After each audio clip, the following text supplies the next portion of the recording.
Hi வணக்கம் நண்பர்களே. நீங்கள் பார்க்குற திருக்கை பார்த்தீங்கன்னா குருவி திருக்கை. இந்த குருவி திருக்கை பார்த்தீங்கன்னா அந்த மண்டை வந்து குருவி மாதிரியே ரெக்க மாதிரி அப்படி இருக்கும்.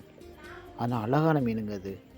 இந்த மீன் ருசியை பார்த்தீங்கன்னா செம டேஸ்ட்டுங்க. திருக்கை குருவி திருக்கைனாலே எத்தத்தாங்க நல்ல மீனுங்க இது.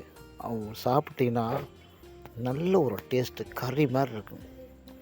அவ்வளோ டேஸ்ட் உள்ள மீன் தாங்க அந்த குருவி திருக்கை. இந்த மாதிரி மீனை நீங்கள் கண்டிங்கன்னா நல்லா ஃப்ரெஷ்ஷாகி வாங்கி சாப்பிடுங்க. அதில் ஒவ்வொரு கீலம் வெட்டும்போது ஒரு கீலம் 1.5 கிலோவுக்கு மேலே இருக்கும். அந்த மாதிரி வெட்டி பீஸை வெட்டி நல்ல நல்ல குழம்பு வச்சு சாப்பிட்டீங்கன்னா அவ்வளோ டேஸ்ட்டாக இருக்கும். நீங்கள் அதை குழம்பு வச்சு சாப்பிட்டுட்டு கமெண்டில் போடுங்க. ஆனால் யாருமே லைக் போட மாட்டேங்கிறீங்க.